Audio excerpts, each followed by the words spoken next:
Bien.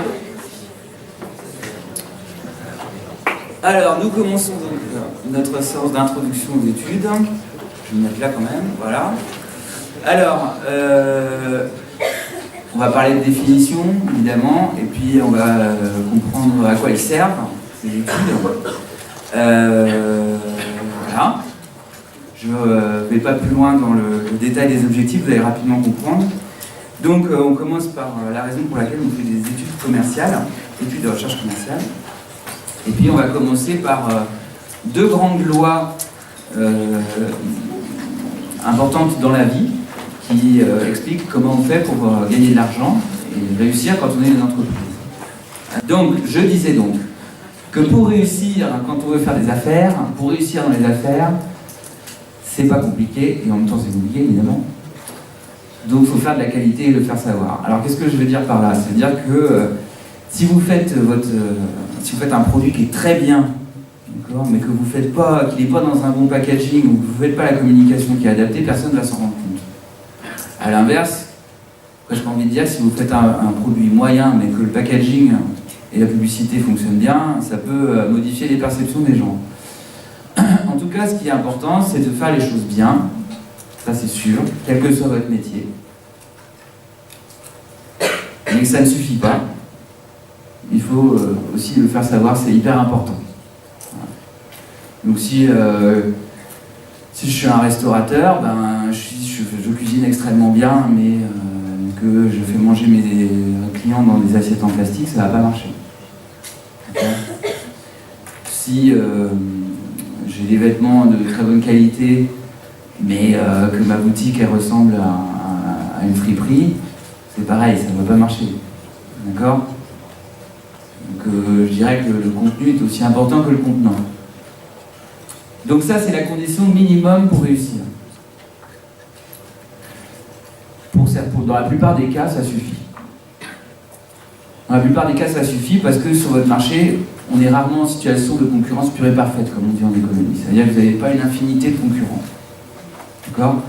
Et dans la plupart des concurrents que vous avez, souvent, les gens ne font pas forcément très bien leur boulot. Donc, souvent, ça suffit.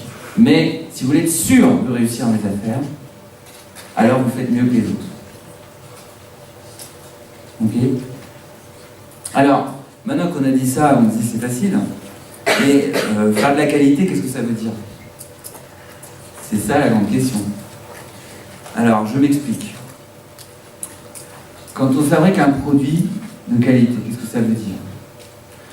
Si je fabrique du pain, un pain de qualité, c'est quoi? C'est a priori un pain qui a des qualités gustatives. Ok? Mais si je fabrique un vêtement, c'est quoi un vêtement de qualité? Est-ce que c'est un vêtement solide ou est-ce que c'est un vêtement joli, un vêtement qui a une bonne coupe? C'est déjà moins évident. D'accord? Il y a des marques qui misent sur la solidité de leur vêtement, d'autres qui misent sur la marque elle-même, d'autres qui misent sur la coupe. Alors c'est quoi un vêtement de qualité? Ok? Un service de qualité, c'est pareil. Qu'est-ce que vous attendez d'un coiffeur, par exemple? Qu'il vous coupe à pas cher, et puis bien, qu'il sorte du lot dans la coupe qu'ils vont vous proposer. Ça, c'est un peu risqué, je vous avoue. D'accord? Est-ce que vous attendez du coiffeur qui vous coiffe rapidement, qui vous coiffe sans attendre, ou qui vous coiffe dans un salon de coiffure sympa, où il y a la télé? C'est quoi le service de qualité? Vous voyez, c'est compliqué. Et quand on est une administration, qu'est-ce qu'on essaie de faire quand on fait un service de qualité? On essaie de rendre un service à l'usager le mieux possible. Donc moi, par exemple, en ce moment, je vous fais court, j'essaie de faire le meilleur cours possible. Seulement, c'est quoi faire le meilleur cours possible? Est-ce que c'est le cours le plus complet? Est-ce que c'est le cours qui va attirer le plus votre attention? Est-ce que c'est le cours le plus rigolo? Moi, j'ai une petite idée. À mon avis, le cours de qualité, c'est celui où les étudiants apprennent le plus de choses. Ça, c'est mon point de vue de prof. D'accord? Le reste, Ça peut arriver, mais c'est du bonus, quoi. On va dire ça comme ça. Ok. Alors, tout ce que je viens de dire là, c'était pour vous faire réfléchir sur le fait que le concept de qualité, d'ailleurs ce sera un de vos cours, le concept de qualité, il n'est pas simple, parce que ça dépend de ce qu'on... Ça dépend de quoi en fait? Eh bien ça dépend de ce que les gens, ils attendent d'un produit. D'accord? Ce qu'on appelle la qualité, c'est la capacité, l'aptitude à satisfaire les exigences des consommateurs. Je pense que vous ici, dans cet amphi, vous attendez de moi que je fasse un cours, vous apprenez des choses en sortant. Enfin, vous ayez appris des choses en sortant de ce cours. Des choses qui vous semblent utiles pour votre projet professionnel. Vous attendez pas de moi que je vous fasse marrer pendant 2 heures. Ça passerait peut-être plus vite, mais au fond, vous diriez, bon ben, Raoul, t'es gentil, mais j'ai pas payé pour venir t'écouter tes blagues. Bon, il se trouve que j'ai pas payé très cher de toute façon, mais quand même. D'accord? Donc, pour réussir dans les affaires, je résume, il faut faire de la qualité, et faire de la qualité, ça veut dire quoi? Ça veut dire répondre aux exigences des gens. Ok? Mais c'est quoi les exigences des gens? C'est ça la question. Est-ce que tout le monde exige la même chose d'un produit, d'un service? D'accord? Bah non, vous avez bien compris.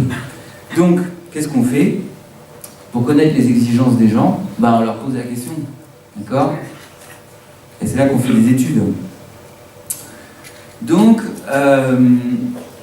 voilà. Nous, notre objectif, ça va être de comprendre ce que veulent les gens pour faire des produits de qualité et ensuite pour réussir dans les affaires. D'accord? Alors, comment les gens font dans la vraie vie? Alors, dans la vraie vie, il y en a beaucoup qui ne font pas d'études de marché. D'accord? Pourquoi ils ne font pas d'études de marché? Parce que, 1, ils ne savent pas en faire, 2, ça coûte de l'argent et du temps. Et puis 3, j'ai pas vraiment confiance dans le fait que ce soit fiable et que ça m'apporte des résultats sur lesquels je peux me baser pour formuler des recommandations. Donc la plupart des gens, en fait, ils ne font pas d'études de marché. D'accord? Je rappelle qu'on est dans qu'en France, la plupart des entreprises sont des toutes petites entreprises. Donc, en général, c'est le patron tout seul. Puis après, c'est le patron avec 1 ou 2 employés. Et puis si je fais la somme des entreprises où il y a un patron plus 3-4 salariés, je suis à une proportion de 80% des entreprises françaises. Donc c'est sûr que dans les très petites entreprises, on ne fait pas d'études de marché en général. Alors parfois, peut-être qu'ils ont la bonne idée de prendre en stage un TC1. Mais je ne sais pas s'ils le font pour faire les études de marché. On verra avec vous. Ok? Donc la plupart des gens ne font pas d'études de marché et ils se fient à leur connaissance des clients et à leur intuition. Et ça marche parfois, et puis parfois ça marche pas. Alors pourquoi ça marche pas? Très souvent. D'abord parce que il y a une grande variété de clients. Hein. D'accord? Si je suis coiffeur, en gros, ma clientèle, ça peut être coiffeur. Si je suis coiffeur pour dames, ça peut être toutes les dames, de la petite fille à la madame plus âgée. Bref, il y en a beaucoup, ils sont très différents les uns des autres. Les gens, ils n'attendent pas forcément la même chose. D'accord? Ils sont très nombreux, les gens. Et ils sont très différents. Et très différents de vous. D'accord? On n'est pas unique dans la vie. D'accord? Alors, ensuite, le problème, c'est que les gens, quand on leur pose des questions, quand on veut lancer quelque chose de nouveau, c'est très difficile de savoir comment ils vont réagir. Si demain vous lancez votre boutique, les gens ils vont peut-être vous dire dans des sondages « Oui, je viendrai, c'est super », mais dans les faits, peut-être qu'ils ne viendront pas. Parce qu'une fois qu'ils auront vu votre boutique, finalement, ils ne la trouvent pas terrible.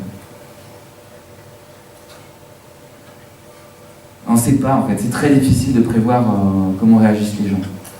Et donc, du coup, il y a cette phrase célèbre d'Henry Ford qui dit... Henry Ford, l'inventeur de la marque Ford et de la Ford T, ceux qui ont fait un peu d'histoire de l'économie, Et donc il disait que si, c'est un peu l'inventeur de l'automobile grand public, on met ça comme ça, et il disait si on leur a demandé, si j'avais demandé aux gens ce qu'ils voulaient, ils m'auraient répondu des chevaux plus rapides.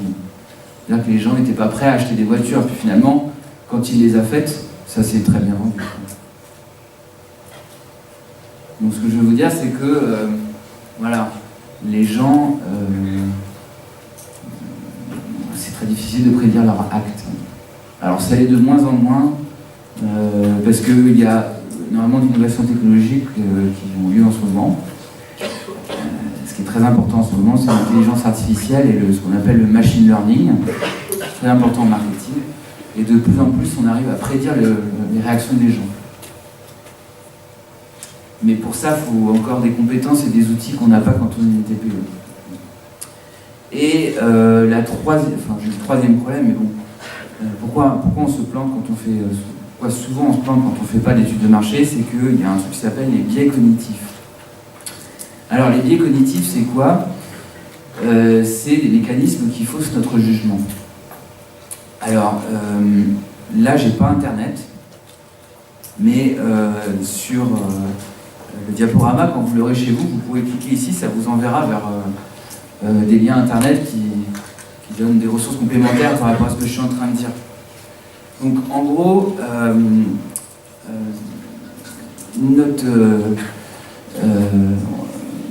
quand on prend des décisions, en général, on se trompe, parce qu'il y a plein de choses, plein de phénomènes psychologiques.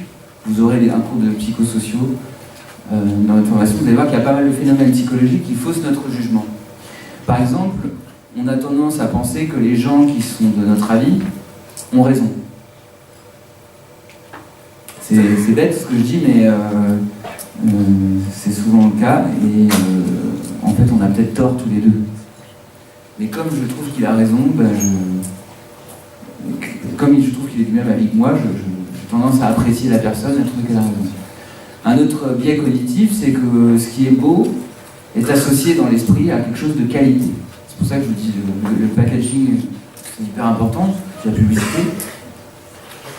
C'est que si vous faites un beau packaging et une belle publicité, honnêtement, et ben les gens vont pratiquement automatiquement croire dans les qualités de votre produit. Parce que la pub est belle. Parmi vous, je suppose qu'il y a pas mal de gens qui aiment les marques de luxe. Enfin, en tout cas, on a l'habitude, les étudiants, il y en a beaucoup qui aiment les marques de luxe. Bah, les marques de luxe, qu'est-ce qu'elles ont de différent par rapport aux marques traditionnelles? Bah, c'est que le packaging et la com, il est beaucoup mieux fait. Hein, c'est un plus gros budget aussi. Hein. Et donc voilà. Vous verrez qu'il y a un ensemble de biais cognitifs, il y en a énormément. Et ces phénomènes-là, qui existent, faussent notre jugement. Et donc, on va avoir tendance à prendre une décision. Par exemple, je vais repeindre mon restaurant en violet, parce que moi j'adore le violet. Et puis j'ai vu 4 personnes que je connaisse, elles m'ont dit j'adore le violet. Donc c'est que tout le monde aime le violet parce qu'ils sont d'accord avec moi. C'est que tout le monde aime le violet. Voilà. Et en fait, non. Tout le monde n'aime pas le violet. Voilà. Ok ? Donc, les gens qui ont un peu de sagesse se disent « Oh là, il faut que je me méfie de mon intuition, sinon je risque de prendre une mauvaise décision, et donc il faut que je fasse des études. »